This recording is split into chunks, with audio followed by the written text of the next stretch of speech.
ఇప్పుడైతే చంద్రబాబు నాయుడు గారు ఘన విజయం సాధించినారు కదా. అలాగనే ఆయన ఇచ్చిన హామీలలోన ఉచిత బస్సు పెడతామని చెప్పేసి అంటున్నారు. మీ ఆటో వాళ్ళకి ఏ విధంగా ఏదైనా ఇబ్బంది కలుగుతుందా, ఏముండదు అంటారా? ఇబ్బంది అంటే బస్సులు ఆడవాళ్ళకి ఫ్రీగానే పెట్టారు. దాని మూలంగా అయితే ఆటో వాళ్ళకి ఇబ్బంది. ఎందుకంటే మా గట్టిగా కష్టపడితే రోజుకి ఒక 700-800 కష్టపడడం వస్తున్నాయి.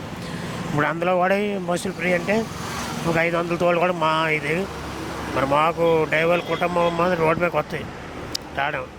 కాకపోతే ఇప్పుడున్న పొదైన ప్రకారంగా అయితే ఈ గతం వెళ్ళిన ప్రభుత్వం మహా దీర్ఘంగా చేసింది.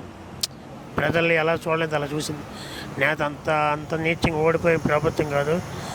ఇప్పుడు చంద్రబాబు నాయుడు గారు ఏమన్నారంటే ఆటో వాళ్ళకి మీకు న్యాయం చేస్తాను, ప్రతి నైసించి ఉన్న వాళ్ళకి 15,000 రూపాయలు వేస్తాం అని అన్నాడు ఆయన. అలాగని ఉపాధి కూడా మీకు ఏదో ఉపాధి చూపిస్తూ అన్నారు. సొంతం ఇంకా అంతవరకు ఆయనగా అనుభవం ఉంది కాబట్టి ఆయన చేస్తాడు. మాకు నమ్మకం ఉంది. సార్, చంద్రబాబు నాయుడు గారు ఇన్ని సీట్ల మెజార్టీ తోటి గెలుస్తారని మీరు ఊహించినారు? అసలు ఊహించలేదు. అలాగే ఊహించలేదు. దానికి వచ్చి ప్రజలు బాగా అలసిపోయి ఉన్నారు సార్, బాగా అలసిపోయి ఉన్నారు. ఎవరికి ఎవరి రోడ్డు మీకు వచ్చి మాట్లాడదైనా సరే వచ్చి అరెస్ట్ చేస్తారేమో, ఎవడే టేస్టులు పెట్టేస్తారేమో ఈ భయం ప్రజల్లో బాగా పుట్టుకుంది. ఆ భయం కోల్ది ఎవరు ఏం చేయనా సరే కామ్గా ఉన్నారు.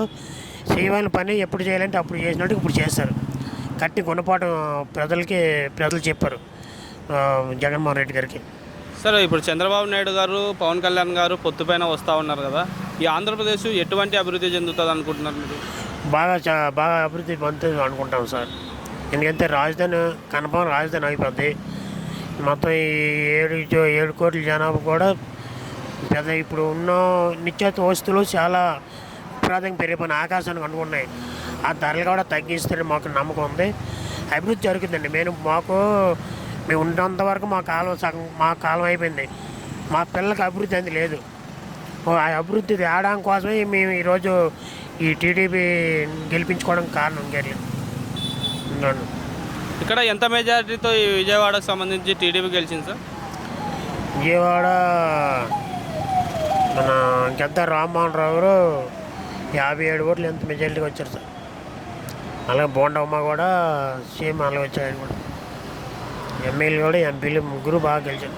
చంద్రబాబు నాయుడు గారు ఇచ్చిన ప్రతి ఒక్క హామీ ఖచ్చితంగా నెరవేరుస్తారంటారా? నెరవేరుస్తారు సార్. ఎందుకంటే ఆయన గతంలో కొన్ని చేశాడు. సరే, ఇంకా మిగతా ఇంటి పష్టాలు అవి ఇద్దామని అనుకున్న టయానికి ఎలక్షన్ కోడ్ వచ్చింది. ఎలక్షన్ కోడ్ వచ్చి ఇస్తాడికి ఇంకా ఎవడ ఆగిపోయాయి. అవి ఆగిపోవడాన్ని నెక్స్ట్ ఓటింగ్కి ఆయనకి మైనస్ పడింది. లేకపోతే ఇళ్ళ పట్టాలు ఇచ్చినట్టుగైతే అసలు ఈ మధ్య వైఎస్ఆర్ పార్టీ వచ్చేది కాదు. ఈసారి బాగా చేస్తారని మాకు అందరికీ నమ్మకం సార్. Thank you sir.